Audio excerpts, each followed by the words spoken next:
Hi, hello to all my viewers. Today I'm here with the chapter 8 Childhood of English Literature.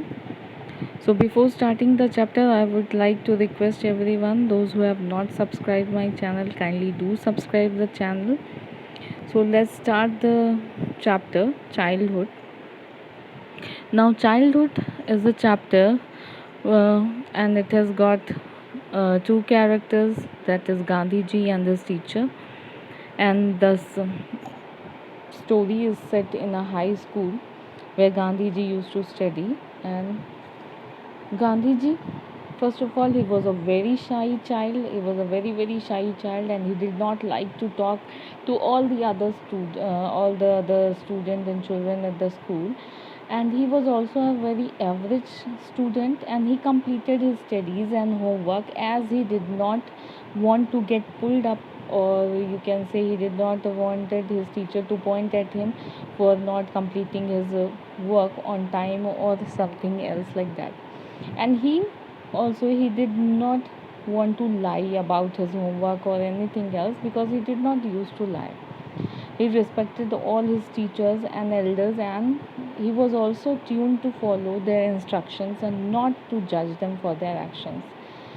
He was very a sincere student, and he never told a lie, and he was not a child who used to cheat and all. So uh, he had his idols, lot of principles about himself, and he was a very normal person. He was a normal boy, and he was greatly influenced by the two plays, whatever he saw, like in his during his childhood days. He saw the play about Shravana and Harishchandra. Harishchandra, who did not used to speak a lie, and Shravan, who used to take care of his parents. I hope you all have heard about Shravan and Harishchandra.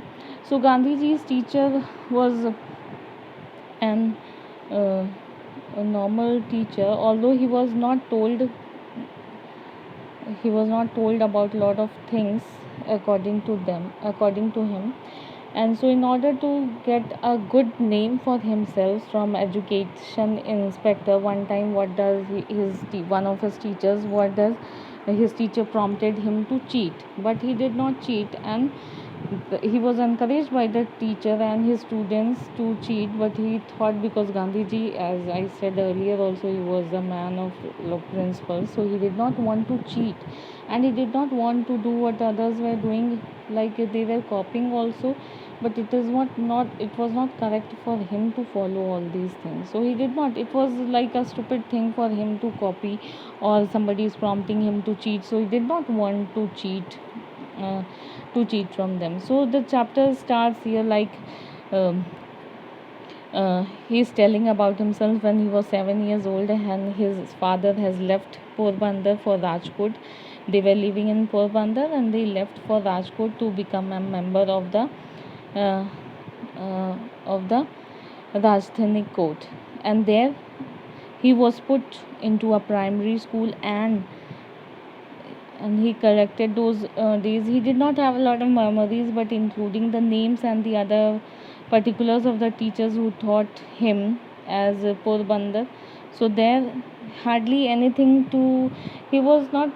He did not have a lot of memories about his days, schooling, because he was a normal child, and he was a shy boy.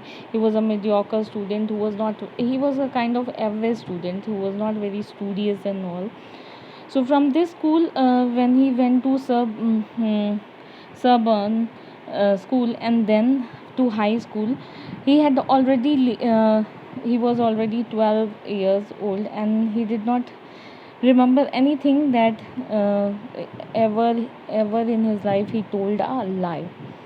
So during this short period, either of his teachers or his schoolmates, he used to be very shy, and avoided all the companies. He was not kind of a boy who was surrounded with all the other boys or any other student. He used to go school on time, and he as the school got over, he used to come back home.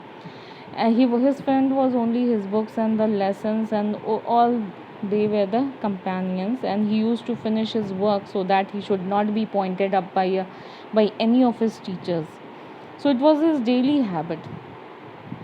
As in the morning he went to school on time, and he came back as the school got over, and he did not talk to anyone.